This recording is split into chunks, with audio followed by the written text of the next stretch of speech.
안녕하십니까, 김동준입니다. 하루분 특강 5번째 강의 또 시작해 보겠습니다.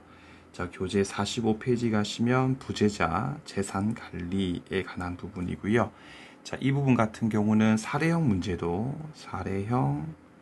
문제도 반드시 대비가 필요합니다.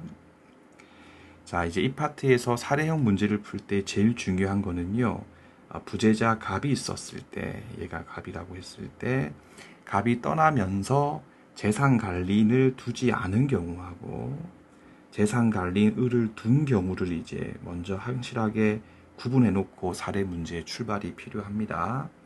그래서 갑이 이제 을을 두고 갔을 경우에 을의 법적 지위는 법정 대리인이 아니고 임의 대리인에 해당하고, 임의 대리인의 대리권 행사할 수 있는 권한 범위는 원칙적으로 수여한 만큼 할 수 있는 거고, 그죠? 다만 예외적으로 대리권의 범위가 분명치 않았을 경우는 민법제 118조에 의해서 보충이 이루어지기 때문에 보존, 이용, 개량 행위까지만 할 수 있고 처분 행위는 못합니다. 이렇게 딱 문제 푸시면 되고요.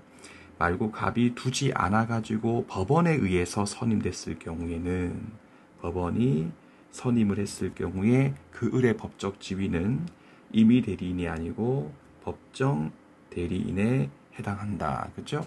그럼 법정 대리인의 권한 범위는 당연히 법률 규정에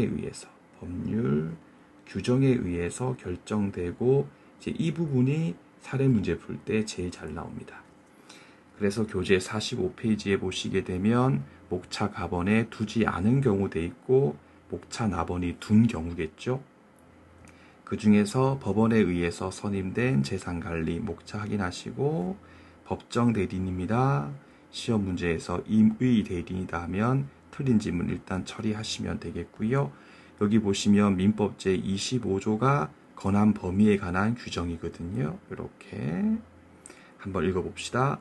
법원이 선임한 재산관리인 을은 민법 제118조에 규정한 권한을 한번 끊고 넘는 행위를 할 때는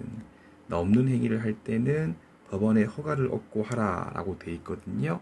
그러면 118조에 나온 행위가 보존, 이용, 개량 행위를 넘는 행위니까 요 넘는이라는 말은 이른바 처분 행위를 말하는 거죠.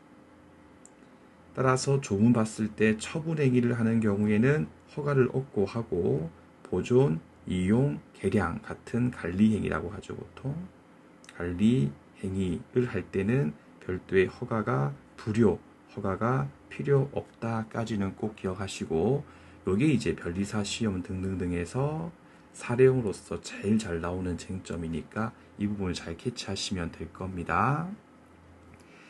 그래서 밑에 목차 1번 보시면 보존, 이용, 개량 행위 같은 경우에는 법원의 허가 없이도 할 수 있다. 그죠? 따라서 임대 등을 하는 행위, 임대 행위 같은 경우는 관리 행위에 해당하고 이용 행위에 해당하죠. 따라서 임대 행위를 할 때는 허가 필요 없다가 정답입니다. 그렇죠? 만약에 허가가 필요하다 하면 틀린 질문이고요. 같이 정리할 게 뭐가 있냐면, 일단 지금 이 영상은 기본 강의 한번 다 수강하신 분들이니까요.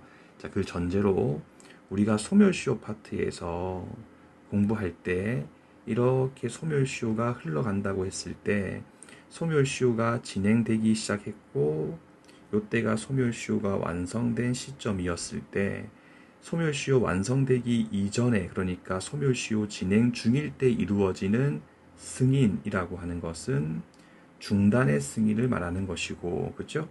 소멸시효가 완성되고 난 이후에 채부의 존재에 대해서 승인을 하는 것은 중단 승인의 문제가 아니고 시효 이익의 포기에 해당했다까지 공부했었고요.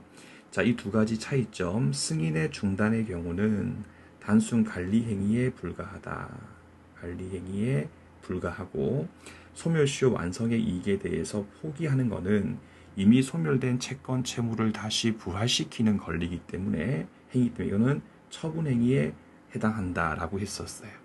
그렇다면 법원에 의해서 선임된 재산관리인이 소멸시효 중단 행위를 할 때의 시험 문제에서 법원의 허가라고 하는 것이 필요한가 이렇게 물었을 때는 그죠?